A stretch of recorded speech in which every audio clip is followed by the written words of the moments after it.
Welcome Coimbatore. Today we have a very special guest with us, Madam Neerja Malik. She's a fighter. She went on a war and she won against cancer twice, and she even authored a book, I Inspire. And we are here. We are here to hear from her and to get inspired. Hello, Madam. How are you? And to start with your book, I Inspire. Yes, thank you so much, Vignesh. It's a pleasure to be here in Coimbatore and to be awake. I Inspire actually seems to work out in a lot of ways because, believe it or not, I'm here for a purpose, a reason. I have been counseling cancer patients for the last 20 years because Friday, the 13th February 1998, which is like next month, it'll be 20 years that I was diagnosed. So, you introduced me as saying she has fought. Let me tell you, Vignesh, I went running to my father when I was diagnosed the first time, and I said, Papa, I'm going to fight cancer. You know what this man said? An Indian naval officer, a warrior, a Kshatriya, a soldier, an Aryan. He turned to me and he said, Beta, why are you using the word fight? Fight is agitation. Fight is aggression. Why didn't you change it to face? And that remained etched in my mind. So if ever you read in the newspapers or the magazines, do not fight cancer, face it. These are the words of my father 20 years back, 20 saal baad. And these words I share with everyone. And I tell them, face it so that you can overcome it. Face it, don't fight it. What inspired you to write a book about your cancer survival? And why did you want to share your story? What made you do that? Well, so people ask me, what is the name of your book? I say, I Inspire. And then they say, what's it about? I said, I, me, and myself.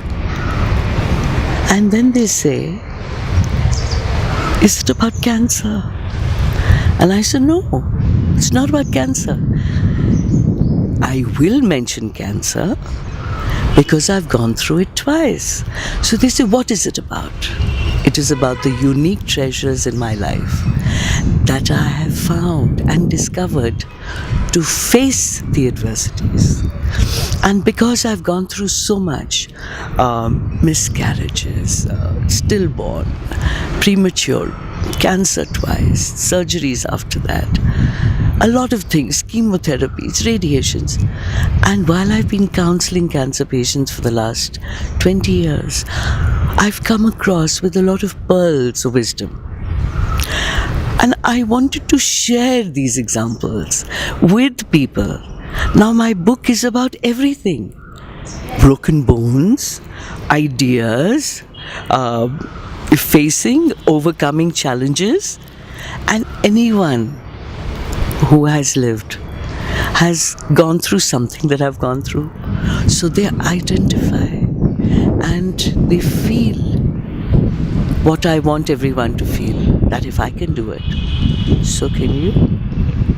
So with that purpose in mind, I've put my life from childhood, sharing with people my treasures so that those treasures can be treasures to them to dip into and live a wonderful life. You said you were first attacked with cancer 20 years back, and so how was your family responding to it?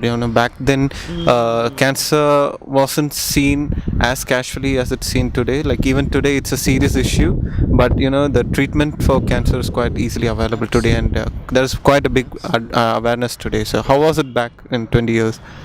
It's like this. It didn't come as a shock because in my family of 3 generations, we've had about 40 cases of cancer. So, Vignesh, I want to share with you something. And I hope people are listening. Sure. Because they say that whatever you put into the universe is put on a platter and given to you. So in 1981 December, we were living in London, I went to America, and a true Punjabi has cousins all over, family is spread all over. So in December of 81, we were sitting and discussing, my two cousins and I. We had put our husbands and in-laws and kids to sleep, and we were on the staircase discussing, chatting. We had a lot to make up.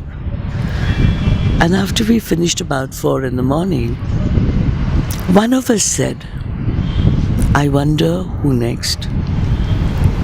Now, why I'm bringing this up to you, Vignesh, is that it was as if we were saying, "Aa bail mujhe maar," which basically means, come buffalo or bull, kick me.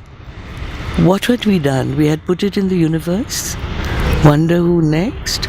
And the universe says, okay, you're thinking about it. Okay, here it is. I'll give it to you. So, 1998, Friday the 13th February, I was diagnosed. My father's older sister's daughter was diagnosed in June of 2001. And my father's younger sister's daughter was diagnosed in 2008, October. So the three of us talking about the same thing and getting diagnosed. So I give this example to people to say, don't even think about it. You cannot hide something. In our family, it was there. But we didn't want to say, oh, I wonder who next, you know. So this comes specially helpful for patients who've gone through it once before, and they say, you know, we're worried. We get pain here, we get pain there, we think it's come back. And I say, you know, chill, take a chill. Don't think about it, don't invite it. So that is what I really wanted to share. So my children were 7 years old, and I was told that you have 25% chances of survival if you go to America or France, because they had started stem cell research. And I said no. And I wept for 3 days. Not because I was going to die, but what would happen to my twins who were only 7, a boy and a girl? After 3 days of crying, you know, tube light. And this thought occurred to me, did God come down? And did God tell me that your days are numbered? You better start counting backwards. No, it was a human being, right? Stopped my tears. Like Johnson's baby shampoo, which says no more tears. And at that day I decided, I am going to be living for my twins. What in English I term as determined decision, and Hindi, drid nischay. And that's what I've been doing. And God is great. I have immense faith in Him.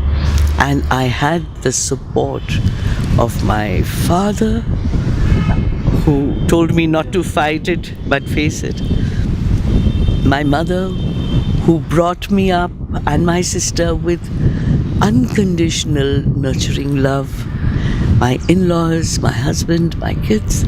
I think I was very lucky because I was supported.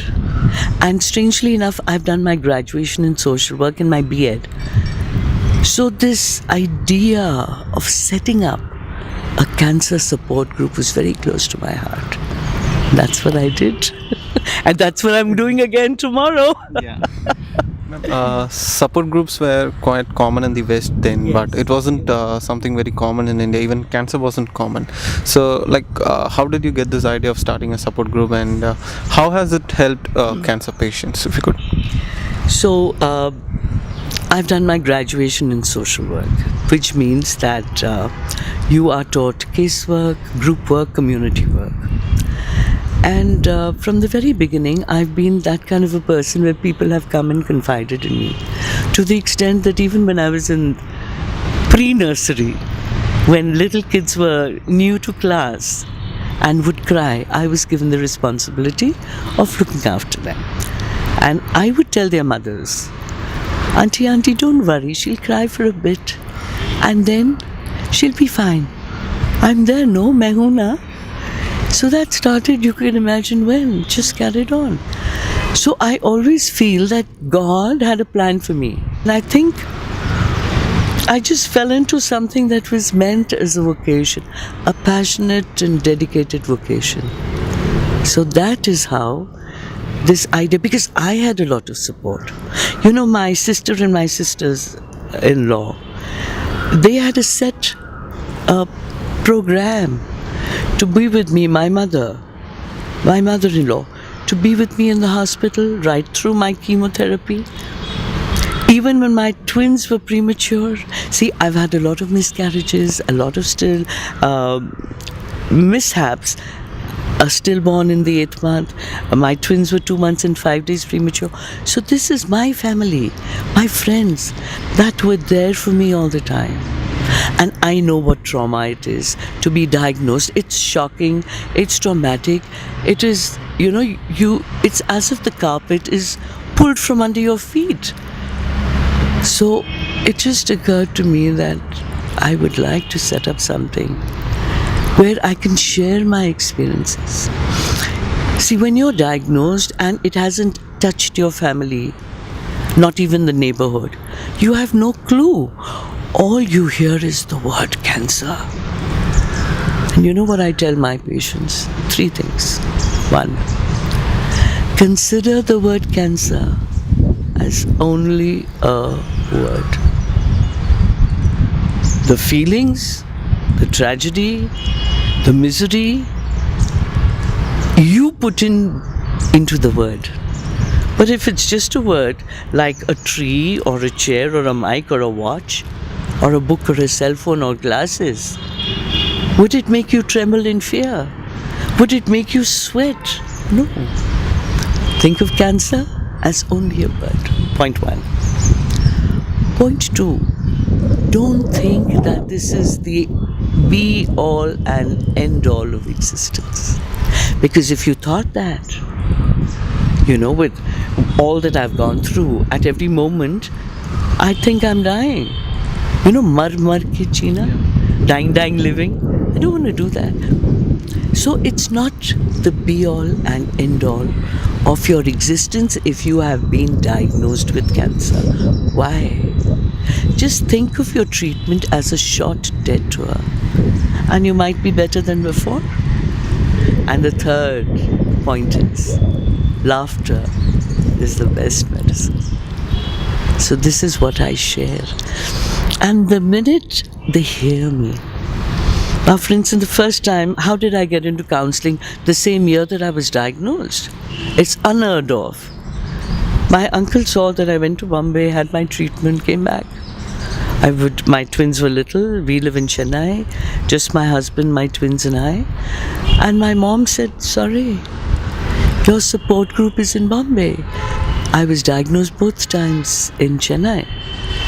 But she said, come to Bombay for your treatments. I would go, have a surgery, come back. Have a chemotherapy, come back. And during my radiation, I stayed there for the required number of days.